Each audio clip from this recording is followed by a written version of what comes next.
Hello, how are you?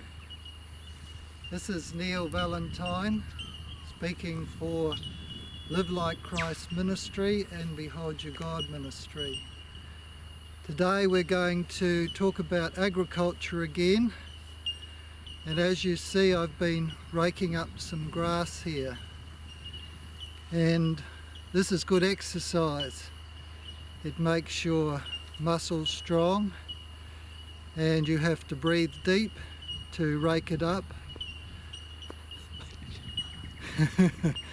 So this is where we're doing it, down here on our paddock. You can see I've raked up all up here and across to there, and then I'm continuing down these rows.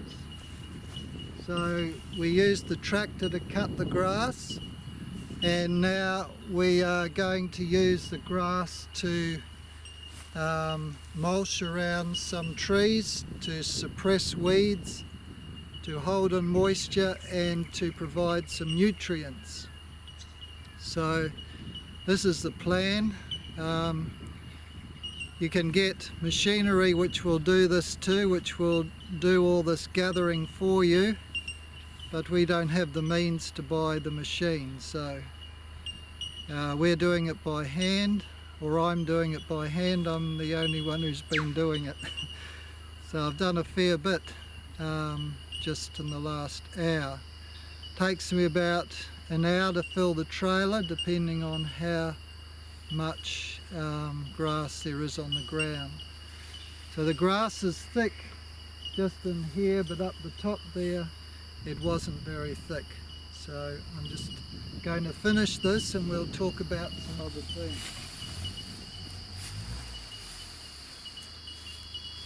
So you have to bend down and carry, and it's all good for you. You don't have to go to the gym because you're doing everything in a job like this that you'd normally do in the gym. You're walking too, of course. You've got to walk backwards and forwards.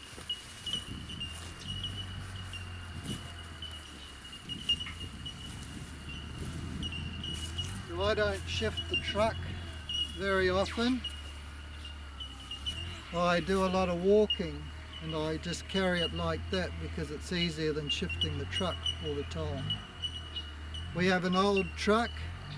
It's a 1991 Hilux, and it's ideal for this type of place because it's in retirement, but we can run around these hills a bit. If you look down here, there's an old dam here, and further down there's another dam. They're both on this property of ours, and that's where we get a lot of our water from, especially down the bottom here. We don't usually need to put on water, but this year in the dry spell we had to put on water. So we're living in the mountains, and it's a very beautiful place, and we're surrounded by nature. If you look up into the top of these hills, we have big trees in front, and then we have tree-lined hills in quite a high hill or a small mountain over there, and it's a very beautiful spot. Our house is up on this ridge. You can see a telegraph pole over here. In a minute Carolyn will take you to it, and that's a little ridge that comes off a fairly big road, not a huge road but a reasonable sized road which goes to Brisbane, the main city. Then you can go in on that ridge where the telephone pole is, and then you look across, you can see a big tree standing up above everything else, and our house is behind that tree. So we'll take you up there some other time. So this is where we live, and this is a typical sort of place that God is telling us to come to. Somewhere where you can find water. That's one thing that we should be looking for. Where there's a water supply, because that's so important for growing things in God's nature. And in the times in which we live, it's important that people get out of the cities and they come to places like this. And as I've said on the other videos, you can sell a place in the city, a unit or something, go out into a remoter area like this and buy a reasonable sized block of land. It might be an acre, 5 acres, 20 acres, even 100 acres. And if you go out into a remote area, you can get bigger acreage for the same price. And then if you build a modest house according to the country that you're in and do a lot of the work yourself, or most of the work or all of the work yourself, then you have a cheap place that you have created where you can bring in the fruit and vegetables, the trees, and the nice, beautiful flowering trees as well as the fruiting trees, and create a really nice environment for yourself and your children, your family, etc. But this is where Carolyn and I have retired, and we have pioneered this property, except that there was a shed on the top there and a caravan, and we lived in there while we built a house. But the part of the place which has to do with fruiting trees and that sort of thing, we've done most of it ourselves. There was about a dozen fruit trees here when we came. We've added to that a lot. Okay, so this is our load of grass, and we're going to use that up the top. Now this is the orchard that we have down here on this flat. This is an orchard. Turn around. Pardon? Turn around. This is an orchard for cold-loving trees, because down on the flat here we get a lot of frost, some really big frost in the winter.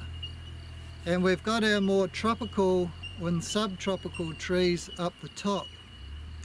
So we've deliberately shifted some of the trees that were originally here that were up the top, like apple trees, down here where they would do better. And if you look at these apple trees here,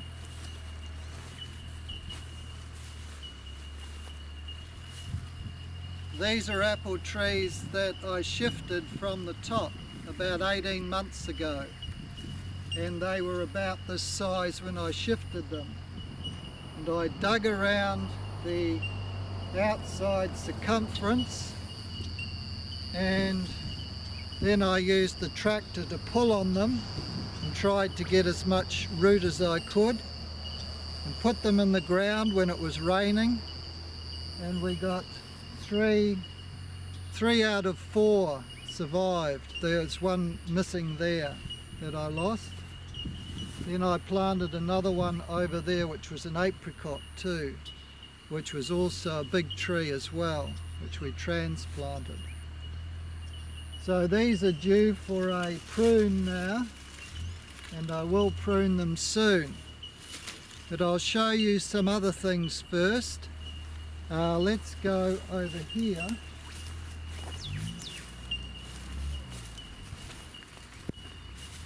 And this is our feijoa tree. It's also called the pineapple guava. It grows well in New Zealand and in the cooler parts of Australia. And it's got fruit on here which are like a guava. You can see under there. Now the reason we've put this netting on is because we get fruit fly here, and fruit fly is like a normal fly except it stings fruit, and when it stings the fruit it I'll just pull this up a bit. When it stings the fruit, it then lays its eggs into the fruit. Here's the young pineapple guavas or feijoas, and it will sting through the fruit and lay its eggs in there, and you'll get maggots in the fruit. So obviously we don't want that, because they really ruin it badly.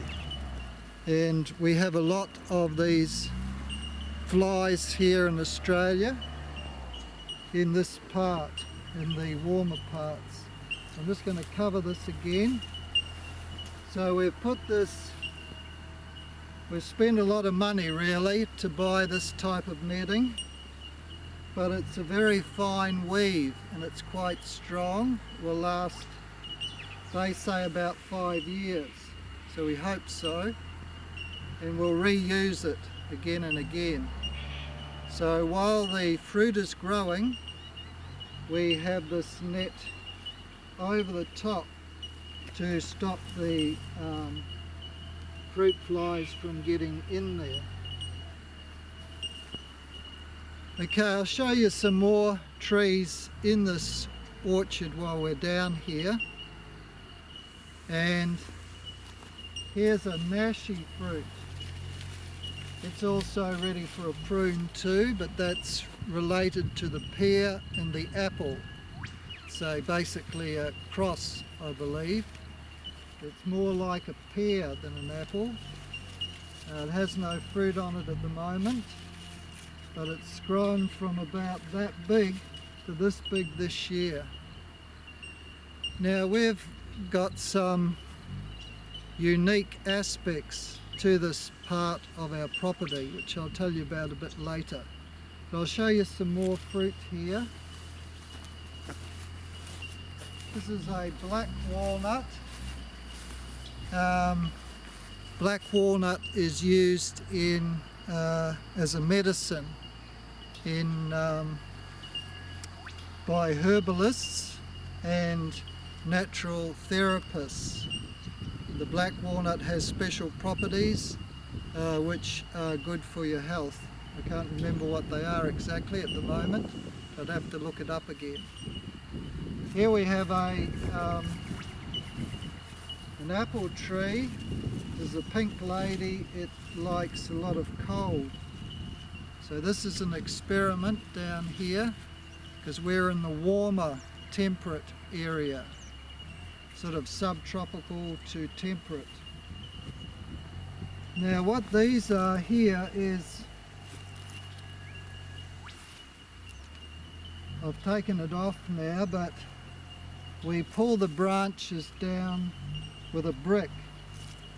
So we tie string around a brick and weight the branches down so that we get some of this growth. Like I could do it with this here if I wanted to.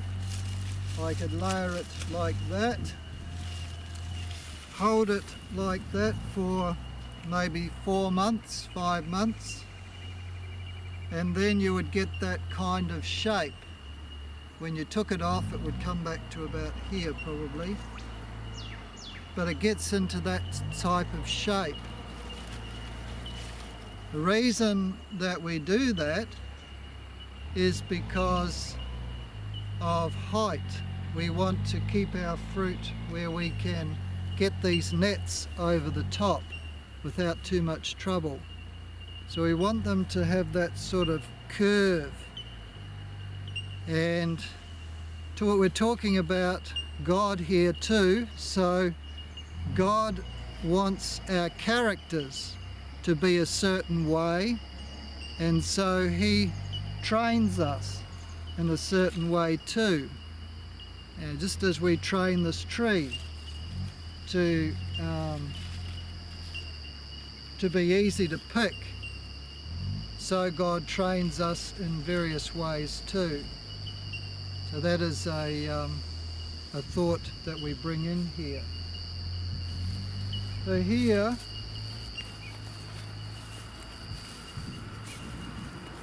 we have a pear tree, Packham's pear it's called. It's got a few flowers on it. It's a bit out of season flowering.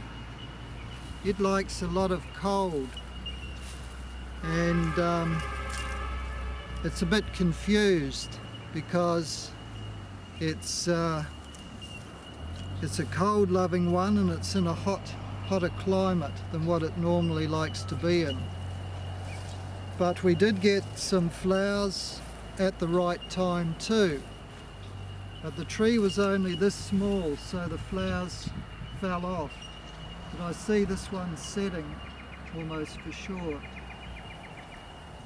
So it's growing way up here in a few months since we've had a really good spring. Once again, I can train this out so it goes like this shape, and then I will cut this middle out and to let the air through. Allowing air into the middle of your tree is important because it makes it easier to pick. The wind can blow through and dry off the fruit so it doesn't go mildew, and it doesn't get bacteria or fungus growing on it.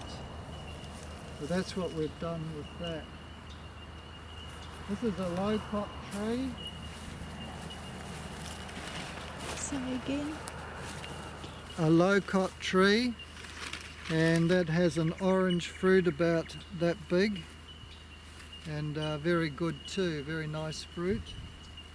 This is bottles we put in the tree which lure the fruit flies into them to lure them in and destroy them. But we haven't got many fruit on at the moment, so we're not maintaining them just now. Now let's come over here. We have more of these bottles. This was our pear tree, another pear tree here.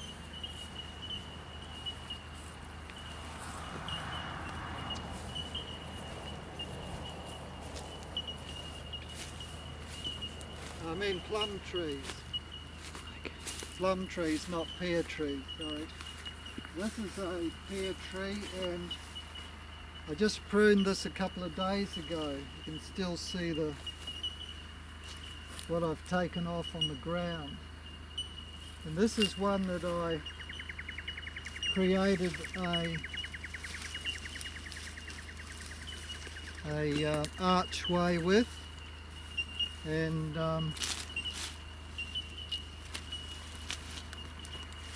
that is to keep it manageable. The other ones will end up something like this too.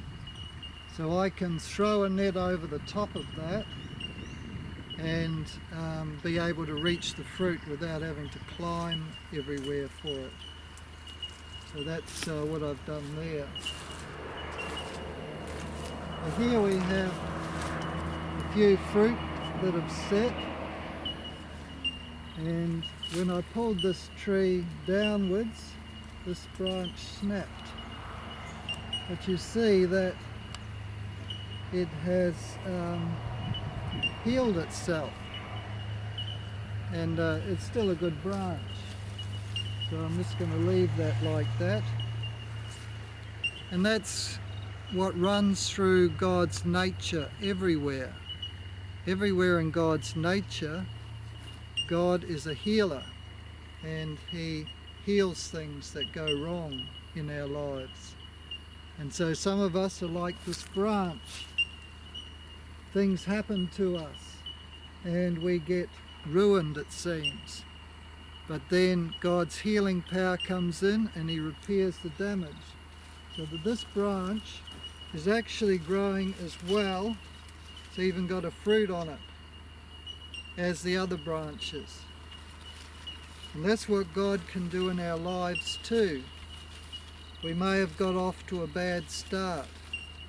We may have done some foolish things. We may have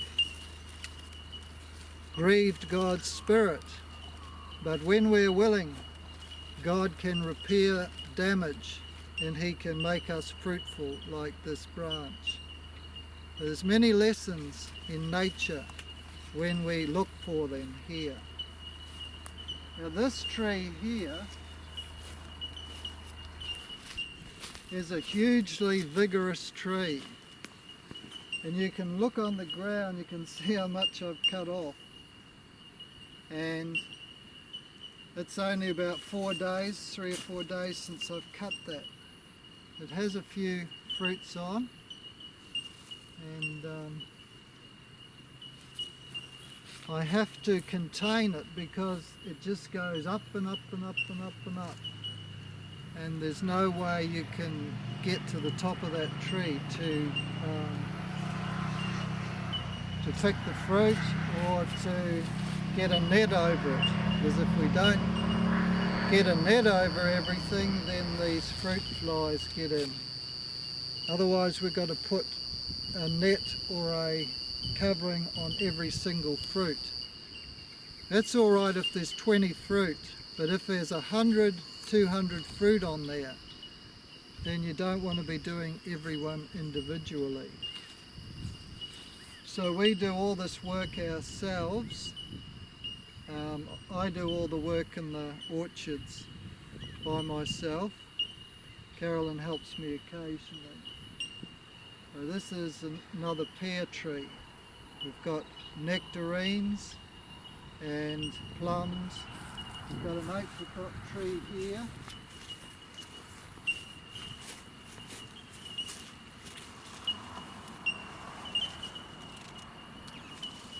And I've cut the main branches out of this too. It just got too big. And so we cut the branches out, and then it's shot again. And that's just a nice size. It's a perfect shape basically, a nice size. And maybe I'll take a bit more out of the middle, because with apricots they really need the wind blowing through them to keep them from going mildew or getting black spot on them. Okay, so we'll go up the top now. We'll go up the top now and we'll talk about this mulching a bit more.